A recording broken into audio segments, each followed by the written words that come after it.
mengkritik HUT RI di IKN saat utang jatuh tempo 800 triliun. Hati-hati ya teman-teman, PHK akan mengintai teman-teman. Pemerintah akan menggelar hajatan peringatan Hari Ulang Tahun Republik Indonesia ke-79 di IKN pada pekan ini. Upacara perayaan HUT Kemerdekaan RI ke-79 di IKN ini merupakan mimpi Jokowi menjelang akhir masa pemerintahannya. Kementerian Keuangan Kemenko menyebut untuk mewujudkan mimpi itu, pemerintah menggelontorkan anggaran hingga 87 miliar.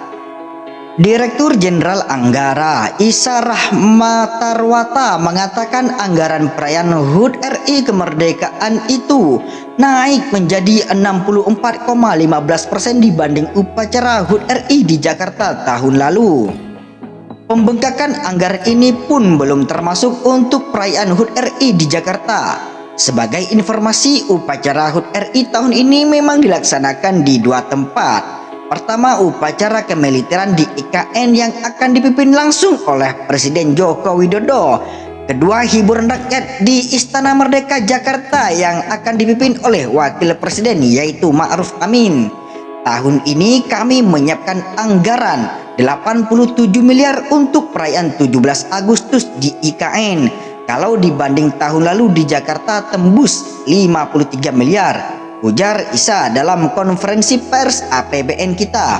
Menurutnya, kenaikan anggaran terjadi karena pengadaan alat-alat upacara dan kebutuhan sarana dan prasarana untuk menjamu tamu-tamu undangan.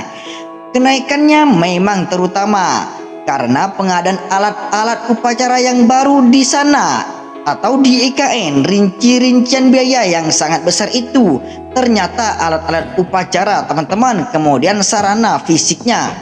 Pembengkakan anggaran pun sejatinya diakui oleh Jokowi, namun ia menyebut kenaikan masih dalam batas wajar. Waduh, mikir Pak, mikir rakyat yang di bawah dong Pak.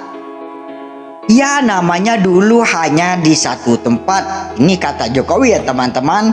Ini karena ada transisi sehingga menjadi di dua tempat. Tapi kan bukan lompatan yang kata Jokowi. Ya, kita kurang tahu ya teman-teman. Itu apa?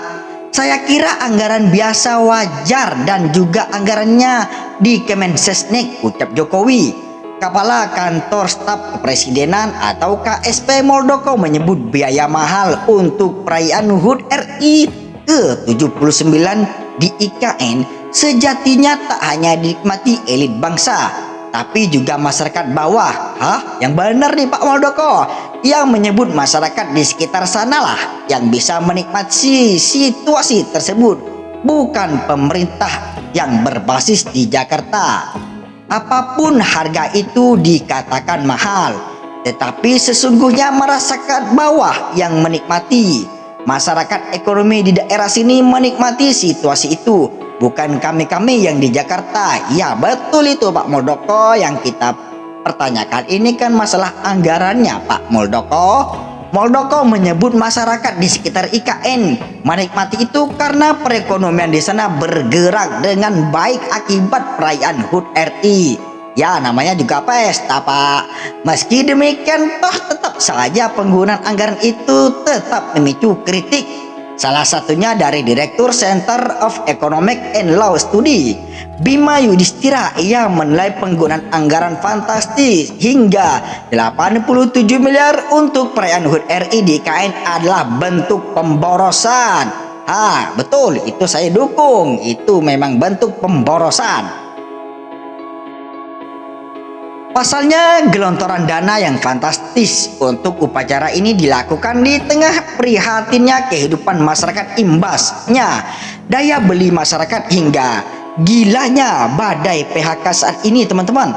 Wow, untuk PHK misalnya data terbaru Kementerian Ketenagakerjaan misalnya menunjukkan 44.195 buruh sudah menjadi korban, teman-teman. Korban apa ya, teman-teman? Ingat, bukan korban asmara, teman-teman, tapi ini korban PHK, teman-teman, selama periode Januari pertengahan Agustus tahun 2024. Angka ini ternyata melesat dibanding Juni lalu yang masih 32.000, teman-teman.